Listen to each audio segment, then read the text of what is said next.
Hello guys, welcome to my back channel. तो आज मैं आपको फिर से एक ऐसी नई कहानी सुनाऊंगा जो आपके जीवन को बदल कर रख देगी, जो आपके जीवन में कुछ ऐसी सुझाव लाएंगे जो आपको उपयोगी और महत्वता होगी। तो आज हम इस कहानी का नाम है गुरु की अनमोल सीख।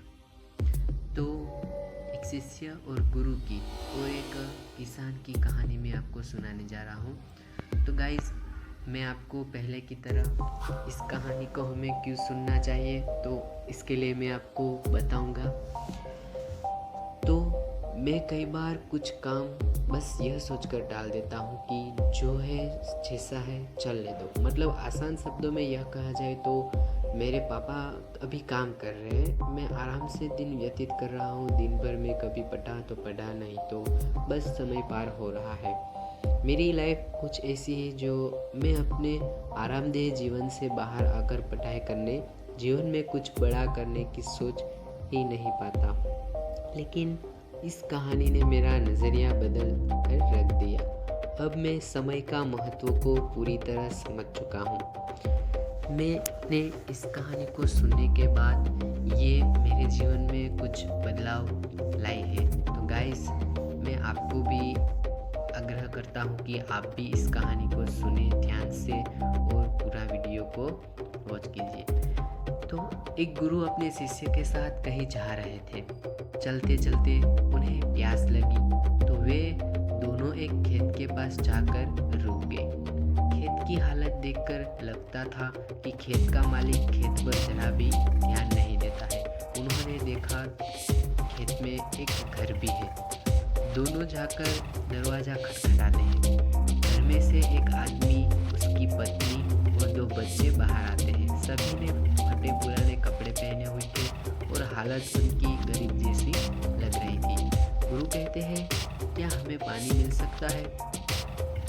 काफ़ी प्यास लगी हुई है। वो व्यक्ति उन्हें पानी लाकर देता है। फिर गुरु कहते हैं, आपका खेत इतना अच्छा है लेकिन इसमें कोई भी फसल क्यों नहीं बोई गई? व्यक्ति कहता है, हमारे पास एक भैंस है जो काफ़ी दूध देती है, जिसे बेचकर और पीकर हमारा गुजारा हो जाता है, इसलिए बेवजह खेती क्यों करें? गुरु कहते हैं, क्या हम आज की रात यहाँ रुक सकते हैं? कल सुबह होते ही हम यहाँ से निकल जाएंगे। व्यक्ति कहता है, ठीक है, आप यहाँ रुक सकते हैं। आधी रात होते ही गुरु अपने शिष्य से कहते हैं, उठो, हमें अभी के अभी यहाँ से निकलना है, लेकिन जाने से पहले हमें उस व्यक्ति की जो भैंस है उनको यहाँ से भगा लेना है। यह सुनकर शिष्य को काफ़ी बुरा लगता है, लेकिन वो अपने गुरु की बात टाल नहीं पाता। वे दोनों रातों रात भैंस को वहाँ से भगाकर मतलब वो अपने साथ नहीं ले गई, वो कहीं दूर छोड़कर चले जाते हैं। 10 वर्ष बाद जब शिष्य अपनी शिक्षा पूरी कर लेता है और तब वो सोचता है कि क्यों ना अपनी गलती को सुधार जाए, उस आदमी के पास वापस जाकर उसकी मदद की जाए।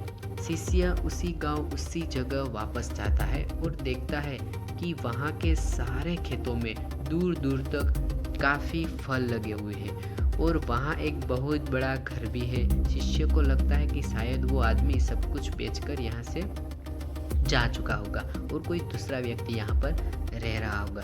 शिष्य वहाँ से वापस जाने लगता है, तभी वहाँ घर के आगे एक कार आकर रुकती है। कार में से वही व्यक्ति बाहर आता है जिससे शिष्य 10 साल पहले मिला था। शिष्य उसके पास जाकर कहता है, आपने मुझे पहचाना?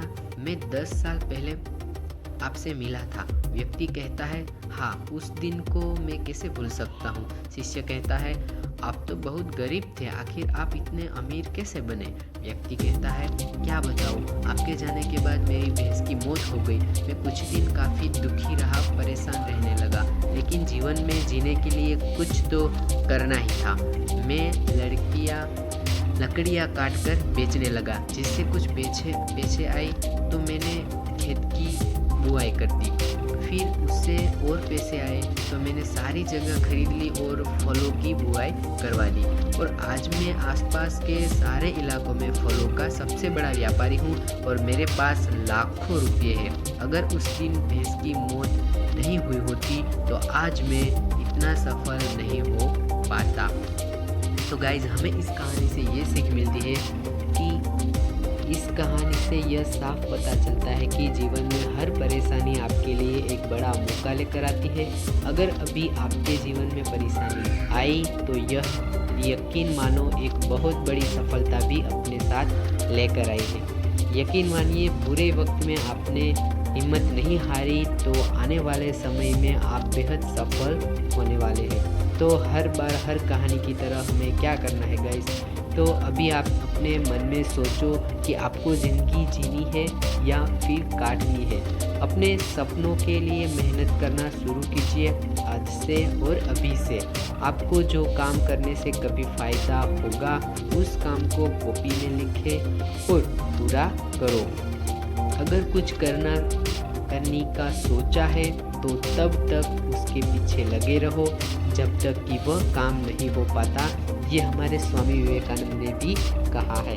तो गाइस हमें क्या करना है, बस हमें सिर्फ अपनी लाइफ को काटनी नहीं है, उनको बदलना है और अच्छी तरह से हमें मेहनत करके आगे बढ़ना है। तो गाइस आपको कहानी ये कैसी लगी? अगर अच्छी लगी तो मेरे चैनल को सब्सक्राइब कीजिए और लाइक कीजिए और शेयर कीजिए।